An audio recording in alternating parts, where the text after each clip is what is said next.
Pope Francis, a beacon of humility and compassion, passed away on April 21, 2025 at the age of 88. The official cause of death, as confirmed by the Vatican, was a cerebral stroke that tragically led to a coma, and ultimately irreversible heart failure. This marked a solemn day for the Catholic Church and indeed the world. His warmth, his embrace of the marginalized, and his tireless advocacy for peace resonated far beyond the walls of the Vatican. Pope Francis's health had been a growing concern, particularly in recent years. He suffered from various ailments including acute respiratory failure, bilateral pneumonia, multiple bronchiectasis, hypertension, and type 2 diabetes. These health challenges, however, did not deter his commitment to his pastoral duties, and he continued to serve with unwavering dedication until his final days.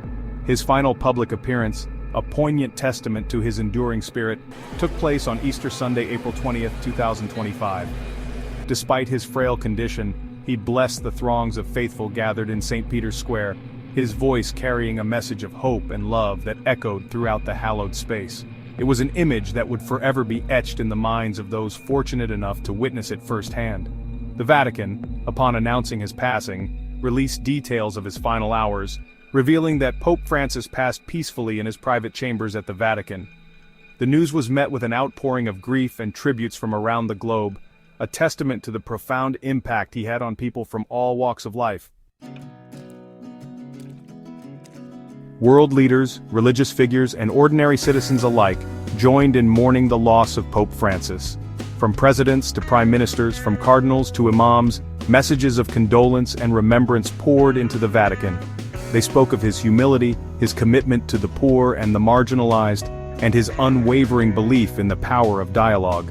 President Trump, in a statement released shortly after the announcement, expressed his deepest condolences to the Catholic Church and praised Pope Francis for his tireless work for peace and understanding around the world. Former President Obama, in a heartfelt tribute, lauded Pope Francis for his moral leadership and his ability to inspire hope in even the darkest of times. The LGBTQ+ community, a group that often found itself at odds with the Church's teachings, also mourned the passing of Pope Francis. While he remained firm in his belief in traditional marriage, his more compassionate approach to LGBTQ+ individuals, epitomized by his famous "Who am I to judge" remark, marked a significant shift in tone and opened the door for greater dialogue and understanding. Groups such as New Ways Ministry and GLAAD, organizations advocating for LGBTQ+ rights, acknowledged the complexities of his legacy but commended his efforts to foster a more welcoming and inclusive church. His papacy, they noted, had sparked important conversations and offered a glimmer of hope for LGBTQ+ Catholics longing for acceptance and understanding. In accordance with his wishes, Pope Francis's funeral will be a solemn yet simple affair.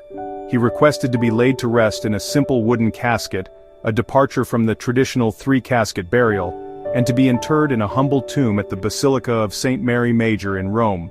This basilica held special significance for him as it houses the icon of the Virgin Mary, Salus Populi Romani, to whom he was deeply devoted.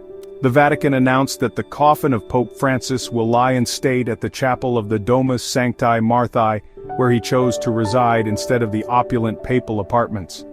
This more modest approach to his final arrangements reflects the humility that characterized his papacy. The death of Pope Francis cast a long shadow over planned Vatican events. Most notably, the canonization of Carlo Acutis, a young Italian known for his work with the internet and his deep Catholic faith, has been postponed. This event, initially scheduled for April 27, 2025, was eagerly anticipated by many within the Church. The postponement underscored the significant impact of the papal transition. With the chair of St. Peter vacant, the focus shifted to mourning the departed pontiff and preparing for the momentous task of electing his successor. The world watched with bated breath as the ancient rituals and traditions surrounding the end of a papacy unfolded.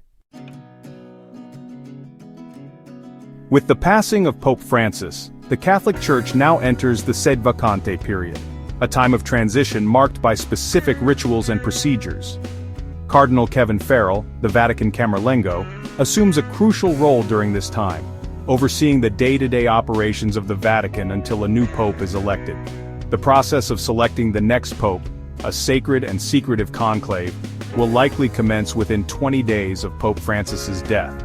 Cardinals from around the world, those under the age of 80 and thus eligible to vote, will converge on the Vatican to participate in this momentous election.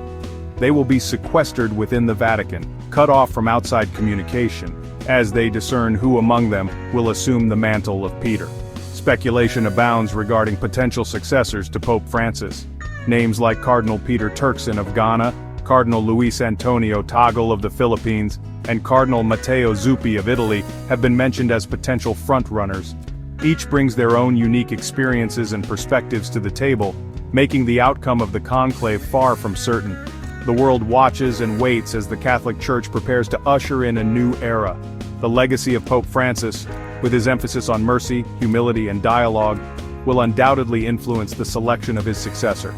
The conclave promises to be a fascinating and pivotal event shaping the future direction of the Catholic Church and its 1.3 billion members worldwide.